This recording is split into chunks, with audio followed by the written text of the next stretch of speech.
Emmaus spirituality centre.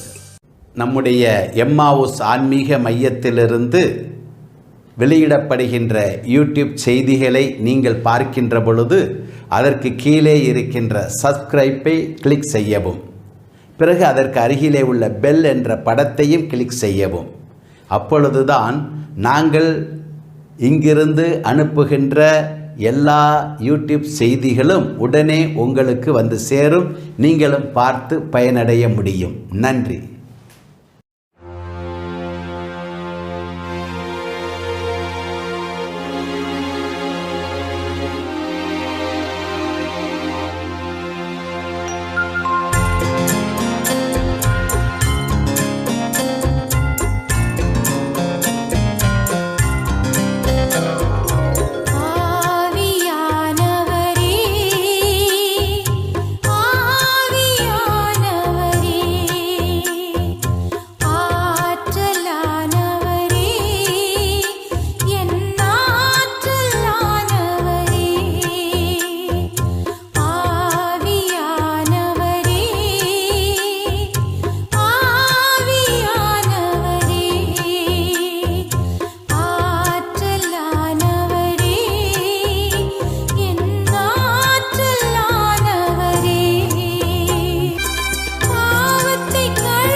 உங்களோடு இருப்பாராக. புனித மார்க்கு எழுதிய பரிசுத்த நற்செய்தியிலிருந்து வாசகம். மார்க்கு எழுதிய நற்செய்தி அதிகாரம் 8 இறை வார்த்தைகள் 1-13 முடிய. அந்நாட்களில் மீண்டும் பெருந்திரளான மக்கள் கூடியிருந்தார்கள். உண்பதற்கு அவர்களிடம் ஒன்றுமில்லை. இயேசு தம் சீடரை வரவழைத்து அவர்களிடம், நான் இம்மக்கள் கூட்டத்தின் மீது பரிவு கொள்கிறேன். ஏற்கனவே 3 நாள்களாக இவர்கள் என்னுடன் இருக்கிறார்கள். உண்பதற்கு இவர்களிடம் எதுவும் இல்லை. நான் இவர்களை பட்டினியாக வீட்டிற்கு அனுப்பிவிட்டால் வழியில் தளர்ச்சி அடைவார்கள். இவர்களுள் சிலர் நெடுந்தொலைவிலிருந்து வந்துள்ளனர் என்று கூறினார். அதற்கு அவருடைய சீடர்கள், இப்பாலை நிலத்தில் இவர்களுக்கு போதுமான உணவு அளிப்பது எப்படி என்று கேட்டார்கள்.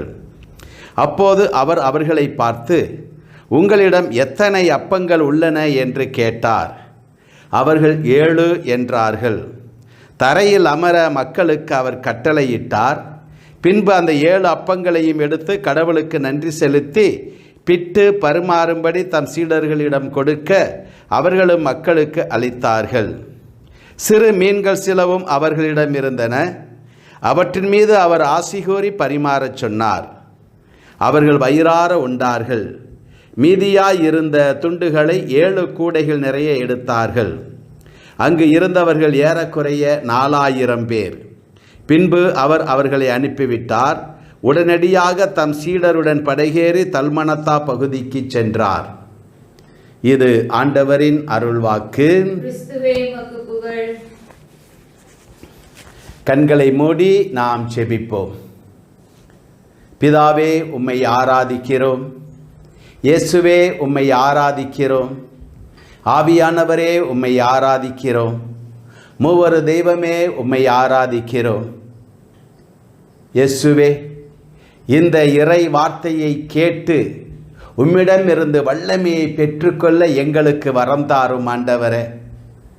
இந்த நேரத்தை எங்களுக்கு கொடுத்தவரே உமக்கு கோடான கோடி நன்றி செலுத்துகிறோம். இறை வார்த்தை உயிர் உள்ளது, ஆற்றல் மிக்கது, இருபுறமும் கருக்கு வாய்ந்த எந்த வாளினும் மேலானது.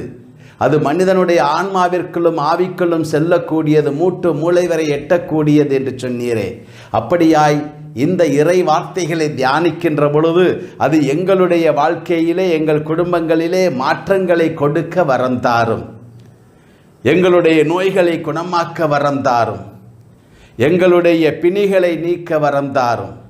எங்களுடைய வறுமைகளை போக்க வரம் தாரும். எங்களுடைய குடும்பத்திலே சமாதானத்தை, மகிழ்ச்சியையும் இந்த இறை வார்த்தைகள் உண்டாக்கட்டும். இயேசுவின் நாமத்திலே ஜெபிக்கிறோம் எங்கள் நல்ல பிதாவே, ஆமென். சில நாட்களுக்கு முன்பாக மார்க்கு நற்செய்தியிலே 5 அப்பங்களை கொண்டு 5000 பேருக்கு உணவளித்த நிகழ்ச்சியை நாம் படித்து சிந்தித்து கடவுளுடைய ஆசீரை நாம் பெற்றோம். இந்த நாளிலே இயேசு ஆண்டவர் 7 அப்பங்களை கொண்டு 4000 பேருக்கு உணவளித்த இந்த நிகழ்ச்சியை படித்தோம். அதை நாம் இப்பொழுது சிந்தித்து இயேசுவினுடைய குணமளிக்கும் ஆற்றலை நாம் பெற்றுக்கொள்ளப் போகிறோம். இந்த இயேசு ஆண்டவர் இந்த புதுமையை, இந்த அற்புதத்தை செய்த இடம் ஒரு பெரிய நகரம் அல்ல, ஒரு பெரிய பட்டணம் அல்ல, அது ஒரு பாலைவன இடம். பாலைவனம் என்றாலே அங்கு ஒன்றுமே இல்லை என்பது உங்களுக்கும் எனக்கும் தெரியும். அங்கு மனித உயிர்களோ விலங்கு உயிரினங்களோ ஏன் செடி கொடிகளோ வாழ முடியாத ஒரு இடம். அங்கே தண்ணீர் இருக்காது, உண்பதற்கு உணவு கிடைக்காது, பகலிலே கடுமையான வெயில் இருக்கும், இரவிலே தாங்க முடியாத குளிர் இருக்கும். அப்படிப்பட்ட ஒரு கொடுமையான ஒரு இடம்தான் பாலைவனம். அந்த பாலைவனத்திலே தான் இயேசுவும் இந்த மக்களும் 3 நாட்கள் இருந்தார்களாம். அப்படி என்றால் அவர்கள் உணவிற்கு என்ன செய்திருப்பார்கள்? தண்ணீருக்கு என்ன செய்திருப்பார்கள்? எப்படி தூங்கியிருப்பார்கள்? மிகவும் கடினமான ஒன்றுதானே. ஆகவேதான் இயேசு ஆண்டவர் 2 முறை சொல்லுகின்றார், ஐயோ இந்த மக்களுக்கு உண்பதற்கு இவர்களிடம் உணவு ஒன்றுமில்லையே என்று சொல்லுகின்றார். அது மட்டுமல்ல, மேலும் சொல்லுகின்றார், இவர்களை நான் இப்படியே பசியோடு அனுப்பினேன் என்றால் இவர்கள் வழியிலே சோர்ந்து விழுந்து விடுவார்களே, இவர்கள் வெகு தூரத்திலிருந்து வந்திருக்கிறார்களே என்று சொல்லி அவர்கள் மீது அவர் பரிதாபப்பட்டார் என்று நற்செய்தியிலே வாசிக்கிறோம். அன்பானவர்களே, இந்த நாட்களிலும் கூட இந்த கொரோனா தொற்று நோயினாலே நாமும் ஒரு பாலைவனத்திலே இருப்பதைப் போலத்தானே இருக்கிறோம். நாம் வீடுகளிலே முடங்கி கிடக்கின்றோம், வெளியிலே வேலைக்கு செல்ல முடியாத நிலையிலே இருக்கின்றோம், வறுமையிலே வாடுகின்றோம், நமக்கு நோய் வந்தாலும் கூட மருத்துவரை சந்திக்க முடியாத நிலைமை, நம்முடைய பிள்ளைகள் பள்ளிக்கு செல்ல முடியாத நிலைமை, திருமணம் செய்து வைக்கக்கூட முடியாத நிலைமை, இப்படி பலவிதமான துன்பங்களிலே வாழவும் முடியாமல் சாகவும் முடியாமல் ஒரு பாலைவனத்திலே இருப்பதைப் போலத்தானே உங்களுடைய வாழ்க்கையும் அமைந்திருக்கிறது. நாம் ஒன்றை மறந்துவிடக்கூடாது. இயேசு ஆண்டவர் அந்த 3 நாட்கள் தன்னோடு இருந்த அந்த மக்களுடைய நிலைமையை பற்றி மிக நன்றாக அறிந்திருந்தார். இவர்களை நான் அனுப்பினேன் என்றால், இப்படியே அனுப்பினேன் என்றால் வழியிலே சோர்ந்து போய் விடுவார்கள், இவர்களுக்கு உண்பதற்கு ஒன்றுமே இல்லை என்பதை நான் அறிந்திருக்கிறேன் என்று சொல்லி அந்த மக்கள் மீது அவர் மனம் இறங்கினார். இந்த நாளிலும் கூட இயேசு ஆண்டவர் அவருடைய பிள்ளைகளாக இருக்கின்ற உங்கள் மீது அவர் மனம் இறங்குகிறவராக இருக்கிறார், பரிவிரக்கம் கொள்ளுகிறவராக இருக்கிறார். உங்களை பற்றி அவருக்கு எடுத்துச் சொல்ல யாரும் தேவையில்லை. உங்களுடைய நிலைமையை பற்றி நன்றாகவே அவர் அறிந்திருக்கிறார். உங்களுடைய துன்பம் என்ன, உங்களுடைய வேதனை என்ன, உங்களுடைய கஷ்டம் என்ன, உங்களுடைய கண்ணீர் என்ன, உங்களுடைய வறுமை என்ன, எல்லாவற்றையும் அவர் அறிந்திருக்கிறார். அன்பானவர்களே, இயேசு தம்முடைய சீடர்களை பார்த்து கேட்டார், உங்களிடம் எத்தனை அப்பங்கள் இருக்கிறது என்று. அவர்கள் சொன்னார்கள் 7 அப்பங்கள் உண்டு என்று. 7 அப்பங்கள் தாராளமாக அந்த 4000 பேருக்கு போதுமான உணவாக இயேசுவாலே மாற்ற முடிந்தது. 7 என்றாலே அது போதுமானது, அது முழுமையானது என்ற அர்த்தமாகும். இந்த நாளிலும் கூட நம்மை பார்த்து நம்மிடம் கேட்கிறார், உங்களிடம் என்ன இருக்கிறது? நம்முடைய உடல் இருக்கிறது, தேவன் கொடுத்த ஆன்மா இருக்கிறது, ஆவி இருக்கிறது, நம்முடைய குடும்பத்திலே பிள்ளைகள் உண்டு, பெற்றோர்கள் உண்டு, குடும்பத்திலே பொருட்கள் உண்டு, நேரம் உண்டு, வாழ்க்கை உண்டு. எல்லாவற்றையும் இயேசுவுக்கு கொடுப்போம். அவர் எல்லாவற்றையும் முழுமையாக்கி விடுவார். உங்களுடைய நோய்களை ஒப்புக்கொடுங்கள், துன்பங்களை ஒப்புக்கொடுங்கள், கண்ணீர்களை ஒப்புக்கொடுங்கள், கவலைகளை ஒப்புக்கொடுங்கள், ஏன் உங்களுடைய பாவங்களையும் ஆண்டவரிடம் ஒப்புக்கொடுங்கள். எல்லாவற்றையுமே அவர் எடுத்து அவர் முழுமையாக உங்களுக்கு திரும்பவும் கொடுப்பார். சமாதானத்தை கொடுப்பார், அமைதியை கொடுப்பார், சந்தோஷத்தை கொடுப்பார். ஆம் அன்பானவர்களே, 7 அப்பங்களை கொண்டு 4000 மக்களின் மீது இரக்கம் கொண்டு அற்புதத்தை செய்தவர் இன்று நம்மிடத்திலே இருக்கிறார். நம்மிடத்திலே உள்ளதை அவருக்கு அர்ப்பணிப்போம். நம்முடைய நேரத்தை அவருக்கு கொடுப்போம், நம்முடைய குடும்பத்தை அவருக்கு ஒப்பு கொடுப்போம், நம்முடைய பிள்ளைகளை அவருக்கு அர்ப்பணிப்போம், நம்முடைய வியாதி துன்பங்களை நாம் ஒப்பு கொடுப்போம். அப்பொழுது இயேசுவாலே நம்முடைய குடும்பத்திலே அற்புதம் செய்ய முடியும். அவர் நம்முடைய நிலைமையை நன்றாக அறிந்தவராக இருக்கிறார். மனிதர்களை பற்றி அவருக்கு யாரும் எடுத்து சொல்ல தேவையில்லை.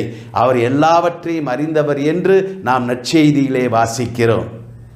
1888 ஆண்டிலே பிரெஞ்சு தேசத்திலே ஒரு பிரபலமான நாளிதழிலே சாபுகளின் வியாபாரி நேற்று இறந்துவிட்டார் என்ற ஒரு செய்தியானது வெளியானது. பிரபலமான அறிவியல் அறிஞர் ஆல்பர்ட் நோபல் என்பவர் மனிதர்களை கொத்து கொத்தாக கொல்லக்கூடிய டைமண்ட் என்ற வெடிமருந்தை கண்டுபிடித்து அதை விற்று ஏராளமான செல்வத்தை சேர்த்து வைத்திருந்தவர்.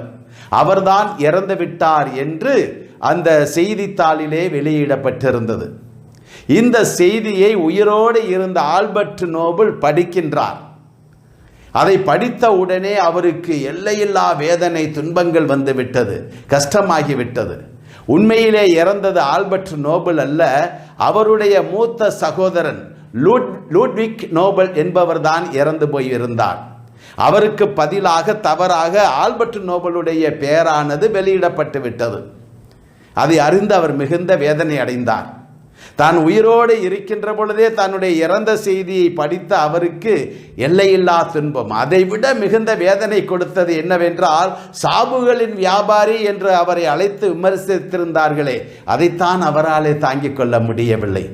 ஒருவேளை தான் இறந்தால் தன்னை இப்படித்தானே மக்கள் நினைப்பார்கள், சாபுகளின் வியாபாரி என்றுதானே அழைப்பார்கள், நினைப்பார்கள் என்று சொல்லி தான் சேர்த்து வைத்திருந்த செல்வங்கள், சொத்துக்கள் எல்லாவற்றையும் தான் இறந்த பிறகு அறிவியல் கண்டுபிடிப்புகளுக்காகவும் உலக அமைதிக்காகவும் யார் போராடுகிறார்களோ, யார் அதிகமான கண்டுபிடிப்புகளை கண்டுபிடிக்கிறார்களோ அவர்களுக்கு தன்னுடைய பெயராலே நோபல் பரிசாக கொடுக்கும்படி எல்லாவற்றையும் உயில் எழுதி வைத்து விட்டார். அன்றிலிருந்து தான் ஒவ்வொரு ஆண்டும் நோபல் பரிசானது கொடுக்கப்பட ஆரம்பித்தது. இன்று அவர் மரணங்களின் வியாபாரி, சாவுகளின் வியாபாரி என்று ஆல்பர்ட் நோபலை யாரும் நினைப்பதில்லை. மாறாக அவர் நோபல் பரிசு என்று அவரை நினைவு கூறுகின்றார்கள். நம்முடைய அன்னை தெரசால் கூட இந்த நோபல் பரிசை பெற்றிருக்கிறார். அன்பானவர்களே, ஆல்பர்ட் நோபலிடம் அந்த பணம் இருந்தது வரைக்கும், அந்த செல்வம் இருந்த வரைக்கும் அவரை மரணத்தின் வியாபாரி, சாவுகளின் வியாபாரி என்றுதான் உலகம் கூறி வந்தது. எப்பொழுது அந்த பணத்தை மற்றவர்களுக்காக, தன்னுடைய செல்வத்தை மற்றவர்களுக்காக கொடுக்க ஆரம்பித்தாரோ அப்பொழுது அது நோபல் பரிசாக மாறிவிட்டது. நம்மிடம் இருப்பதை, நம்மிடம் இருக்கின்ற வரைக்கும், நம்முடைய பொருட்கள் நம்மிடம் இருக்கின்ற வரைக்கும் அது பயனற்றதாயிருக்கும். எப்பொழுது நாம் இறைவனிடம் கொடுக்கிறோமோ, மற்றவர்களுக்கு கொடுக்கிறோமோ, இறைவனுடைய பெயராலே மற்றவர்களுக்கு அளிக்கிறோமோ அப்பொழுது அது இறைவனுடைய ஆசிரை நமக்கு கொண்டு வருவதாக மாறுகிறது. அது பலவிதமான புகழையும் நன்மைகளையும் நமக்கு கொண்டு வருகிறது. ஆகவே இந்த நாளிலே கூட இறைவன் நமக்கு கொடுத்த இந்த நன்மைகளை எல்லாவற்றையும் அவருக்கு கொடுப்போம். 7 அப்பங்களை கொண்டு 4000 பேருக்கு உணவளித்தவர், நம்முடைய துன்பங்களை அறிந்தவர், நம்முடைய இந்த கொரோனா என்ற பாலைவனத்திலே இருக்கின்ற நம்முடைய வேதனைகளை அறிந்தவர், எல்லாவற்றையும் நீக்க வல்லவராயிருக்கிறார். நாம் இப்பொழுது கண்களை மூடி ஜெபிப்போமா? அப்பா பிதாவே, உமக்கு நாங்கள் நன்றி செலுத்துகிறோம் ஆண்டவரே. பாலைவனத்திலே துன்பப்பட்டு கொண்டிருந்த, உணவில்லாமல் கஷ்டப்பட்டு கொண்டிருந்த 3 நாட்களாக பட்டினியோடு இருந்த அந்த மக்களினுடைய நிலைமையை அறிந்தவரே, இந்த கொரோனா தொற்று நோய் என்ற பாலைவனத்திலே இருக்கின்ற பிள்ளைகளை நீர் கண்ணோக்கும்படியாக இந்த நேரத்திலே ஜெபிக்கிறோம். 7 அப்பங்களை கொண்ட அந்த மக்களுக்கு நீர் உணவளித்து அவர்களுடைய வயிற்று பசியெல்லாம் நீக்கி மீதமத்தை கொடுத்தவரே உமக்கு நன்றி.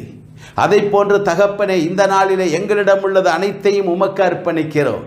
எங்களுடைய துன்பங்கள், வேதனைகள், வியாதிகள், கஷ்டங்களை மாத்திரமல்ல, எங்கள் குழந்தைகளை உமக்கு ஒப்புக் கொடுக்கிறோம், எங்கள் பிள்ளைகளை ஒப்புக் கொடுக்கிறோம். அப்பா, எங்களுடைய வியாதிகளை உமக்கு ஒப்புக் கொடுக்கின்றோம், எங்களுடைய வறுமையை ஒப்புக் கொடுக்கிறோம், எங்களுடைய மன போராட்டங்களை ஒப்புக் கொடுக்கிறோம், எங்களுடைய சமாதானமின்மையை ஒப்புக் கொடுக்கிறோம், மன உளைச்சலை ஒப்புக் கொடுக்கிறோம். எல்லாவற்றையும் நீர் எடுத்துக்கொள்ளும் ஆண்டவரே. அப்பா, எங்களுக்கு குடும்பத்திலே அமைதியையும் மகிழ்ச்சியையும் சந்தோஷத்தையும் கட்டளையிடுவீராக. எங்கள் வியாதிகள் நீங்கி போகட்டும், வறுமைகள் நீங்கி போகட்டும். இந்த பாலைவன வாழ்க்கை சோழவன வாழ்க்கையாக மாறட்டும் ஆண்டவரே. தகப்பனே, நீர் நினைத்தீர் என்றால் நிச்சயமாக எங்களுடைய வாழ்க்கையை மாற்றி அமைக்க முடியும். அப்பா, எங்களுடைய பாலைவன வாழ்க்கையை நீர் இந்த நாளிலே சோழவன வாழ்க்கையாக மாற்றுவதற்காய் உமக்கு கோடான கோடி நன்றி செலுத்துகிறோம். இயேசுவின் நாமத்திலே ஜெபிக்கிறோம் எங்கள் நல்ல பிதாவே, ஆமென்.